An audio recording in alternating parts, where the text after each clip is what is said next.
오늘부터 우리가 대면하게 되는 룻기 2장은 그 베들레헴 땅에 일어났던 아주 급격한 변화, 좀 더 정확히 표현하면 하나님의 특별한 은혜 이야기를 담고 있습니다. 1장 22절을 보면 나오미와 룻이 고향으로 돌아갔을 때는 어떤 때였다고 그랬어요? 보리 추수할 때였다라는 것을 우리가 알 수 있습니다. 그러니까 하나님이 은혜를 예비하셨음을 암시해 주는 그런 말씀입니다. 하나님은 최상의 사회복지제도를 마련해 두셨습니다. 그것은 땅이 없는 가난한 자들이 이제 추수할 때가 되면 밭에 나가서 그 떨어진 이삭을 주워서 생계를 유지할 수 있도록 배려하신 겁니다. 하나님 모세에게 말씀하신 그 율법을 통해서 이것을 제도화시키셨어요. 그게 이제 레위기에 보면 레위기 19장 9절 10절 말씀을 보면 너희가 너희 땅에서 곡식을 거둘 때 너는 반 모퉁이까지 다 거두지 말고 내 떨어진 이삭도 줍지 말며 내 포도원의 열매를 다 따지 말며 내 포도원에 떨어진 열매도 줍지 말고 가난한 사람과 거류민을 위하여 버려두라. 나는 너희의 하나님 여호와이니라. 이렇게 말씀합니다. 또 23장 22절을 보면 너희 땅의 곡식을 벨 때 반 모퉁이까지 다 베지 말며 떨어진 것을 줍지 말고 그것을 가난한 자와 거류민을 위하여 남겨두라. 나는 너희의 하나님 여호와이니라.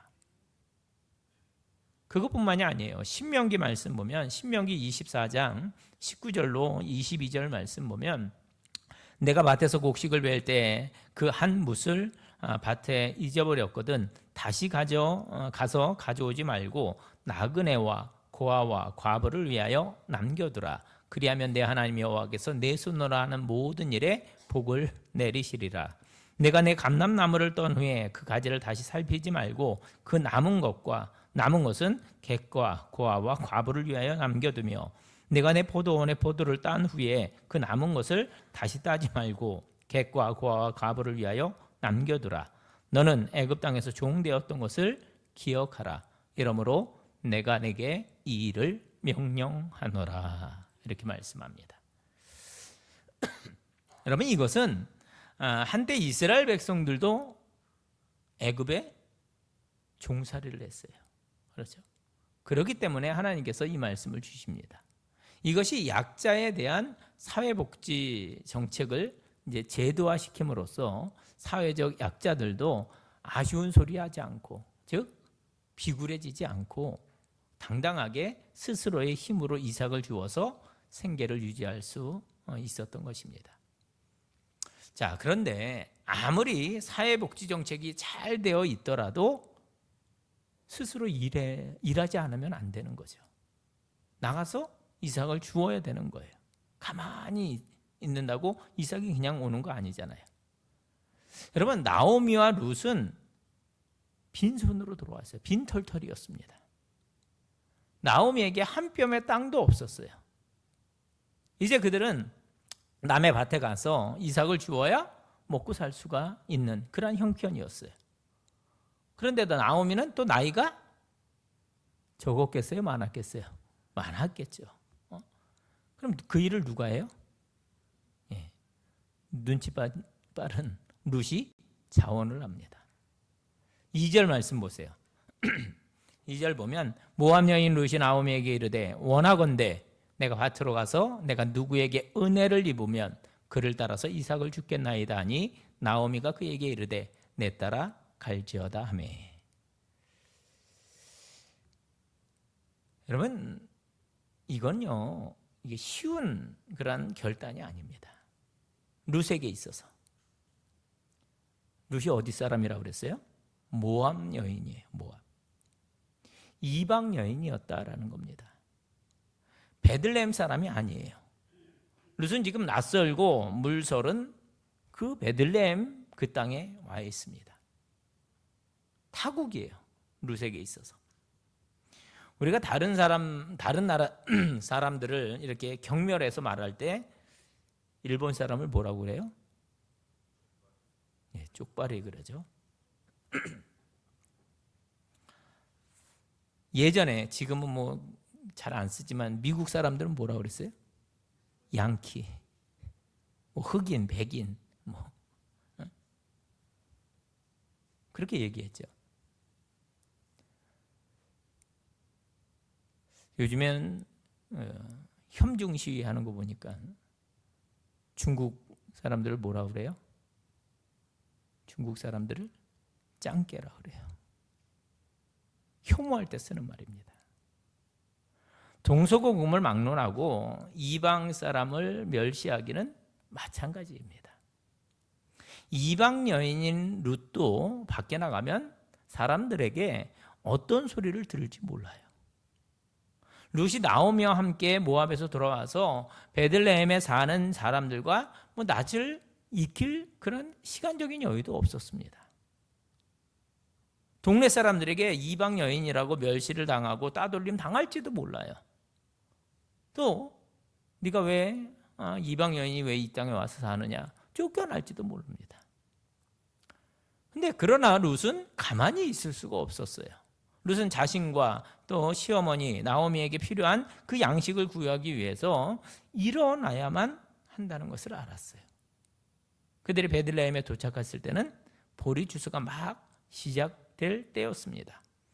지금 이 기회, 이 보리 추수 시기를 놓칠 수가 없는 거죠. 그래서 룻은 그 기회를 잘 활용했다, 잘 잡았다라는 겁니다. 그런데 오늘 본문을 자세히 들여다보면 그녀가 얼마나 적극적이고 또 모험적이고 긍정적인 태도를 지녔는지를 알 수가 있습니다. 내가 누구에게 은혜를 입으면 그를 따라서 이삭을 줍겠나이다. 여러분, 이 말은 단지 그냥 밭에 나가서 이삭을 주워오겠다 이렇게 말하는 것이 아닙니다. 가난한 사람들, 뭐 타국 사람들도 밭에 나가서 이삭을 주울 수 있지만 한 가지 조건이 있었어요. 다만 추수할 때는 이삭을 줍지 못하게 되어 있었거든요. 다시 말하면 추수가 다 끝나고 난 뒤에는 그 이삭을 주어도 괜찮지만 추수하는 도중에는 그렇게 하지 못하게 되어 있었습니다. 왜냐하면 추수에 방해가 될 수도 있고 또 정직하지 못한 사람들이 추수해 놓은 그 곡식단에서 이삭을 슬쩍 빼갈 수도 있고, 그래서 추수할 때는 이삭을 줍지 못하게 했어요. 그래서 추수가 다 끝나기까지 기다리도록 되어 있었습니다. 그런데 룻은 내가 누구에게 은혜를 입으면 그를 따라서 이삭을 줍겠나이다 이렇게 말하고 있습니다. 추수하는 사람을 따라다니며 이삭을 줍겠다 그 말이에요. 그래서 은혜가 필요한 거죠. 룻은 그냥 마냥 앉아서 기다릴 수가 없어요. 산입에 거미줄 칠 수는 없는 노릇이었기 때문에. 또 룻은 그 불쌍한 시어머니 나오미를 봉양해야 할 책임을 느끼고 있었습니다. 그러므로 자기가 가서 그 추수 도중이라도 이삭을 주울 수 있게 해달라고 부탁을 해보겠다 그 말입니다. 룻은 자기의 환경에 대해서 불평하지 않았습니다. 부정적인 생각을 가지고 한숨만 쉬고 있지 않았어요. 매우 적극적이고 도전적이고 또 긍정적인 그러한 사고방식을 가지고 있는 그런 사람이 바로 룻이었다. 우리 옛말에 그런 말이 있습니다. 하늘은 스스로 돕는 자를 돕는다 이런 말이 있어요. 예수님도요 마태복음 7장 7절과 8절 산상수훈 가운데 이렇게 말씀하십니다. 구하라 그리하면 너희에게 주실 것이요 찾으라 그리하면 찾아낼 것이요 문을 두드리라 그리하면 너희에게 열릴 것이니 구하는 이마다 받을 것이요 찾는 이는 찾아낼 것이요 두드리는 이에게는 열릴 것이니라 이렇게 가르쳐 주셨습니다. 저와 여러분도 보다 적극적이고 또 도전적이고 진취적인 그리고 긍정적인 사고방식을 가져야 할 줄로 믿습니다. 자, 이 룻의 도전 정신은 하나님의 도우심으로 연결되는 것을 보게 됩니다. 자, 하나님은 룻을 어디로 인도하십니까? 3절 말씀 보세요. 3절 보면 룻이 가서 베는 자를 따라 밭에서 이삭을 줍는데 우연히 엘리멜렉의 친족 보아스에게 속한 밭에 이르렀더라. 어디에? 누구의 밭에? 보아스라는 사람의 밭으로 하나님께서 인도하셨다라는 거예요. 룻은 단지 생계를 위해서 밭에 이삭을 주우러 갔는데 우연히 보아스에게 속한 밭에 이르렀다라는 겁니다. 여러분, 우연이라는 것은 전혀 계획하지도 않고 생각지도 않았던 그 일이다, 그런 뜻이에요. 계획한 것도 아니고 생각지도 못한 일이었다라는 겁니다. 즉 룻이나 나오미는 보아스란 사람에 대해서 생각하지도 못했는데 그 보아스란 사람과의 관계에 들어가게 된 것입니다. 하지만 사람 편에서 볼 때는 이게 우연이라고 할 수 있지만 하나님 편에서도 이게 우연이라고 말할 수 있겠어요? 만약 하나님 편에서도 이게 우연이라면 하나님도 계획하지 않고 생각지도 않은 일이 벌어졌다라는 것을 의미하는 겁니다. 그러나 이 세상에 우연이라는 것은 없습니다. 예수님이 말씀하시기를 참새 한 마리라도 하나님이 허락지 아니하시면 절대로 땅에 떨어지지 않는다, 그렇게 말씀하셨어요. 배후에서 섭리하시는 하나님이 계시다는 겁니다. 하나님께서 그렇게 인도를 하신 줄로 믿습니다. 많은 사람들이요 우연으로 생각하는 것에도 그러나 그 배후에는 하나님이시라는 필연이 자리하고 있음을 여러분 꼭 기억할 수 있길 바랍니다. 자, 그러면 보아스가 왜 중요합니까? 보아스가 누구예요? 다시 1절 말씀 보세요. 1절 1절 말씀 보면 나오미의 남편 엘리멜렉의 친족으로 유력한 자가 있으니 그의 이름은 보아스더라. 그는 나오미의 남편 엘리멜렉의 친족이었어요. 1장 2절에 있는 말씀으로 말하면 에브라 사람입니다. 엘리멜렉과 보아스는 똑같이 에브라 사람에 속해요. 기업 물을 자의 범주에 드는 자였다라는 겁니다. 또한 보아스는 유력한 자였습니다. 여러분, 우리가 보는 성경의 관주를 보면 보아스를 부호라고 되어 있습니다. 보아스는 부자였다라는 거예요. 큰 밭을 가지고 있고 또 많은 사환을 거느린 부자였어요. 그런데 그게 단순한 부자가 아니었다, 그냥 졸부가 아니었다라는 겁니다. 그의 이름에서 느껴지듯이 신앙과 덕망을 겸비하여 갖춘 아주 성숙한 사람이었음을 우리가 알 수가 있습니다. 여러분, 보아스라고 하는 이름의 뜻을 보면 히브리어로 보아스 할 때 보라는 것은 그에게, 즉 하나님에게라는 그런 말이고, 아스라는 말은 힘, 능력이 있다, 그런 뜻입니다. 즉 여호와 하나님께는 뭐가 있다? 힘이 있다, 능력이 있다, 그런 뜻이에요. 그러니까 보아스라고 하는 이름이 바로 그런 뜻입니다. 한마디로 보아스는 하나님의 특별한 목적을 위하여 준비된 사람이었다. 여러분, 우리가 하나님의 일을 하려면 두 가지가 있어야 합니다. 하나는 하나님의 일을 하려는 마음이 있어야 돼요. 마음. 이 마음이 움직이지 않으면 절대 아무 일도 못합니다. 마음이 동해야 돼요. 그래야지만 무슨 일이든 할 수 있어요. 내가 이 일 해야지. 근데 마음이 동하지 않으면 안 하는 거예요. 여러분들 그런 많은 경험들을 하셨잖아요. 내가 저거 해야 되는데 하고 싶지 않아. 마음이 동하지 않으면 안 하게 됩니다. 하나님의 일도 마찬가지예요. 하나님의 일을 하려면 마음이 열려져야 되고, 또 하나는 건강이나 재능이나 시간이나 물질과 같은 남을 도울 수 있는 능력이 있어야 합니다. 마음이 있어야 되고 건강이나 또 재능이나 시간이나 물질 같은 그런 능력이 있어야 된다. 둘 중 하나만 없어도 남을 도우기가 너무너무 어렵습니다. 하나님이 이 두 가지를 다 주셨을 때 그는 하나님의 준비된 사람인 것이죠. 여러분, 하나님은 이 적극적인 여성 룻을 통해서 당신의 역사를 이루어 가십니다. 만일 룻이요 수동적으로 그냥 숨어 지내려고만 했다면 하나님의 인도하심을 받지 못했을 겁니다. 적극적으로, 도전적으로, 긍정적으로 행동했기에 하나님은 그녀의 발길을 인도하신 줄로 믿습니다. 그녀에게 일어난 일은 우연이 아니었다. 하나님의 인도하심이었다라는 겁니다. 하나님은요, 보세요. 룻에게 누구를 예비해 주십니까? 보아스를 예비해 주셨습니다. 그의 밭으로 인도하셨어요. 사랑하는 성도 여러분, 자기의 환경에 대해서 불평하지 말고 부정적인 생각을 가지고 한숨만 쉬고 있지 말고 적극적이고 도전적이고 또한 긍정적인 사고방식을 가지고 도전하는 진취적인 사람이 되시길 바랍니다. 구하는 자에게 주실 것이요 찾는 자가 찾아낼 것이요 문을 두드리는 자에게 열릴 것이니라. 바울은 뭐라고 말합니까? 내게 능력 주시는 자 안에서 내가 모든 것을 할 수 있다라고 그렇게 고백합니다.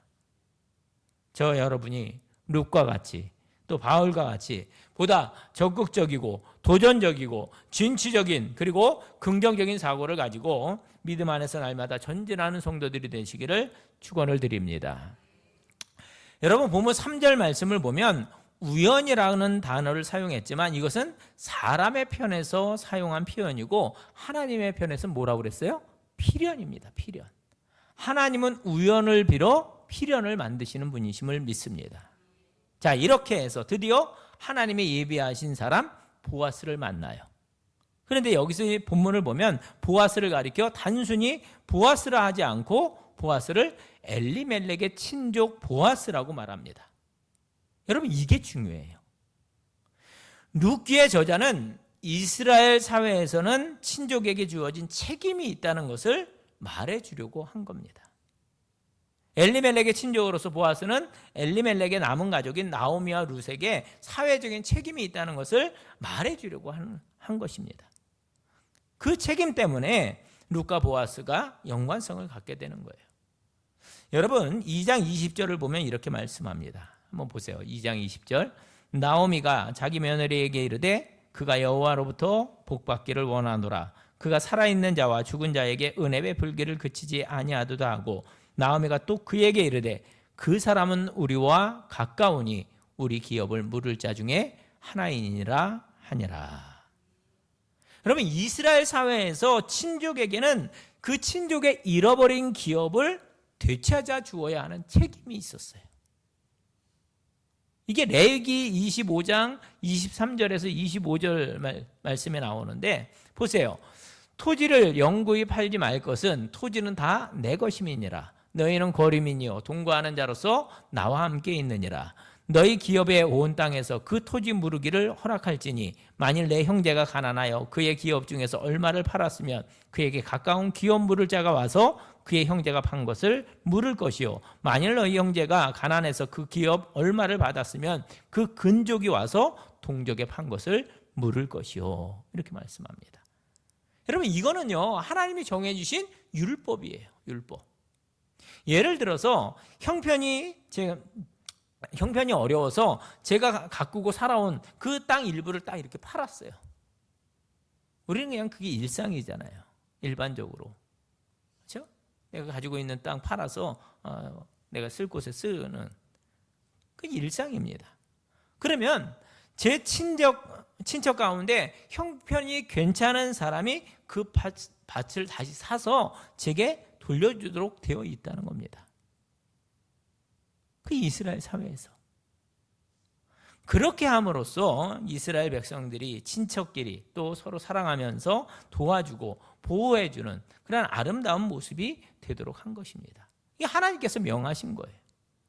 그러니까 여기 보아스는 단순히 보아스가 아닙니다. 가난해서 어쩔 수 없이 떠난 그 땅을 다시 자기에게 돌려줄 책임이 있는 또 권리가 있는 자신의 친족이었다라는 거예요. 드디어 보아스가 등장합니다. 4절 말씀 보세요. 마침 보아스가 베들레헴에서부터 와서 베는 자들에게 이르되 여호와께서 너희와 함께 하시기를 원하노라 하니 그들이 대답하되 여호와께서 당신에게 복 주시기를 원하나이다 하니라. 4절 초반부에 마침이라고 한 말, 이 말은 3절에 나오는 우연이라는 단어와 통하여 우연히 꼬리를 물고 일어났습니다. 마침 보아스가 신기하게도 그 베들레헴에 왔어요. 이게 정말로 단순한 우연일까요? 사람의 눈으로 보면 우연이지만 사실은 배후에서 섭리하시는 하나님께서 그렇게 인도하신 줄로 믿습니다. 그럼 보아스가 그 밭을 왜 갔을까요? 아마도 일꾼들이 일을 제대로 하는지 감독하고 열심히 일하라고 그렇게 격려하기 위해서 나왔을 겁니다. 보아스가 이곳에 와서 사람들에게 무엇이라고 인사를 했습니까? 여호와께서 너희와 함께 하시기를 원하노라. 보아스는요, 신앙이 돈독한 사람임에 틀림이 없습니다. 안녕들 하시오, 일 잘하시오, 이렇게 인사한 것이 아니라 어떻게 해요? 여호와께서 너희와 함께 하시기를 원하노라. 신앙적인 인사를 해요. 그때 일꾼들도 또 대답합니다. 여호와께서 당신에게 복 주시기를 원하나이다. 사용자와 노동자, 곧 이 노사관계의 좋은 모델을 보여주는 것 같습니다. 그는 자신을 위해서 일하는 노동자들을 진심으로 아낀 사람입니다. 일의 진행이나 어떤 결과를 묻지 않고 사람 그 자체에 관심을 가져요. 여러분, 이게 얼마 만에 맛보는 풍년입니까? 근 10년 만이거든요. 사람보다 대부분 사람들은 그럴 것 같아요. 사람보다 수확량이 얼마나 나왔을까? 거기에 더 관심이 있지 않았을까요? 수확이 좀 어떻게 돼가? 잘 나오고 있어? 제가 시골에서 목회를 해봤잖아요. 그럼 콤바인으로 벼벨 때 이게 다르대요. 푸대자루, 큰 푸대자루 있잖아요. 콤바인으로 피면. 그러면 그게 몇 평에서 몇 개 나오는지 이게 이제 배 보면 다 알잖아요. 그러면 수확량이 올해는 풍년이다, 아니다. 뭐 눈으로 봐도 대충 안 돼요. 그 나달 몇 개 달렸는지만 봐도 대충 안다고 그래요. 수확할 때는요, 얼마나 수확이 될지 거기에 다들 관심이 있는 거예요. 그런데 어디를 봐도 그런 내용이 나오지 않아요. 보아스의 관심은 사람에게 있었다라는 겁니다. 그래서 일 중심의 사람, 사람 중심의 사람. 그럼 훌륭한 기업가는 어떤 사람이겠어요? 사람 중심의 사람인 것이죠. 노동자들 또한 보세요. 자신의 주인을 진심으로 존경하고 있음을 느끼게 해줍니다. 그들은 더 많은 복을 받으면 자신들의 목도 더 커지기 때문에 주인인 보아스가 복받기를 원합니다. 그렇게 이야기해요. 이어지는 말씀을 보면 보아스의 사람에 대한 관심은 그냥 자기 밭의 일꾼들뿐만이 아니라 그 밭에서 이삭을 줍는 여인에까지 갑니다. 5절 말씀을 보면 보아스가 베는 자들을 거느린 사환에게 이르되 이는 누구의 소녀냐 하니, 사실 이삭을 줍는 사람에게까지 관심을 갖기는 이게 쉽지가 않거든요. 왜냐하면 그들은 어떻게 보면 좀 귀찮은 존재들이에요. 그들과 안면을 터봐야 자기에게 이득이 될 것이 없어요. 오히려 손해만 볼 것입니다. 일부러라도 그냥 모르는 척하는 게 맞아요. 그러나 그는 그 시대에 가장 가난하고 또 소외된 그 사람에게까지 관심을 가집니다. 못 보던 사람이 자기 밭에 있는 것을 한눈에 알아챈 거예요. 평상시에 그가 얼마나 이삭 줍는 자들에게까지, 즉 소외된 자들, 어려운 자들에게 관심을 가지고 있었는가 하는 것을 그 단적으로 보여주는 예인 거죠. 사환이 6절에서 7절 대답합니다. 베는 자를 거느린 사환이 대답하여 이르되 이는 나오미와 함께한 모압 지방에서 돌아온 모압 소녀인데 그의 말이 나로 베는 자를 따라 단 사이에서 이삭을 주게 하소서 하였고 아침부터 와서는 잠시 집에서 쉰 후에 지금까지 계속하는 중이니이다. 사실 여러분, 이 사환의 대답은 약간 부담스러운 거예요. 그래서 변명조로 이야기하는 겁니다. 자기 밭이 아니잖아요. 자기 밭이 아니거든요. 근데 그렇기 때문에 이 사환은 권한이 없었습니다. 자기가 임의로 이삭을 죽게 허용할 수가 없었다라는 겁니다. 지금 앞에서 제가 말씀드렸잖아요. 추수할 때는 이삭을 죽을 수 있어요, 없어요? 없었다고 그랬어요. 근데 이 사환이 그것을 허락해 준 거예요. 예, 예를 들어서 이삭을 좀 죽을 수 있습니까? 그러면 사환이 해줄 수 있는 게 뭐예요? 추수 끝날 때까지 기다리라고 하든지, 아니면 주인이 오시면 그때 부탁하라는 그 말밖에 할 수 없는 거거든요. 그러나 사환은 보아스가 올 줄 모르고 자기 임의대로 허락해 버린 거죠. 그래서 변명하기를 그녀가 간곡하게 졸라서 한올 수 없이 허락했는데 얼마나 성실하게 일하는지 모릅니다. 그렇게 칭찬하고 있어요, 지금. 이러한 칭찬에는 자기 변명도 들어가 있는 겁니다. 그러나 분명한 것은 룻이 정말로 열심히 이삭을 주었다는 거예요. 성실하고 준비된 자에게 기회가 오는 겁니다. 사환도요, 그녀의 성실함에 감동했고 그녀를 또 칭찬했고, 그 이야기를 들은 보아스도 그 룻의 신실함과 성실함에 감동해서 그녀에게 더 많은 배려를 하게 됩니다. 여러분, 이 모든 것이 우연히 이루어진 것처럼 보이지만 배후에서 역사하시는 하나님의 손길이 있음을 우리는 깨달아야 하는 것입니다. 여러분, 우리는 사실 5분 후의 일도 모르고 살아가잖아요. 하지만 하나님은 우리를 향한 놀라운 계획을 가지고 계신 줄로 믿습니다. 때로 나오미와 룻과 같이 이 바닥에까지 낮아지는 경험을 할 때도 있을 거예요. 그러나 우리는 어떠한 경우에라도 인생을 포기하지 말고 적극적으로 도전하며 주어진 형편에서 하루하루 감사하며 최선을 다해 살아야 할 것입니다. 그러면 하나님께서 이모저모로 돕는 자를 예비해 주십니다. 생각지도 못했던 사람을 통해서, 생각지도 못했던 사건을 통해서 하나님의 손길을 경험하게 하실 줄로 믿습니다. 환경 탓하지 마시고 오늘 하나님을 향해서 우리의 얼굴을 들고 두려움 없이 그리고 감사함으로 하루하루를 최선을 다해서 살아간다면 하나님은 우리의 방패가 되어주시고 또 산성이 되어주시고 보호자가 되어주셔서 당신의 뜻을 이루는 귀한 성도로 세워주실 줄로 믿습니다. 그런 놀라운 은혜의 수혜자들이 되시기를 주님의 이름으로 축원을 드립니다. 기도하겠습니다. 사랑과 은혜가 풍성하신 아버지 하나님, 오늘도 말씀을 통해 우리에게 귀한 믿음의 교훈을 주심을 감사를 드립니다. 룻이 절망의 자리에서 불평하지 않고 적극적인 믿음으로 일어나 밭으로 나아갔던 것처럼 우리도 주어진 현실 속에서 낙심하지 않고 하나님의 은혜를 구하며 도전케 하여 주시옵소서. 하나님, 우리의 삶에도 우연처럼 보이는 일들 속에 하나님의 섭리가 있음을 믿습니다.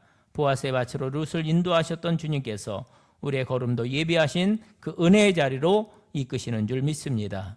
주님, 우리가 가진 것이 적을지라도 믿음으로 일어나게 하시고 감사와 순종의 마음으로 하루하루를 살아가게 하여 주시옵소서.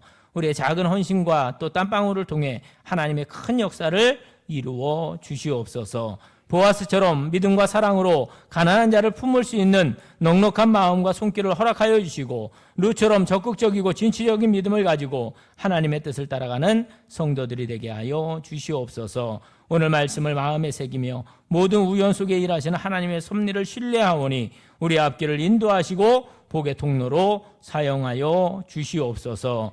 예수님의 이름으로 기도하옵나이다. 아멘.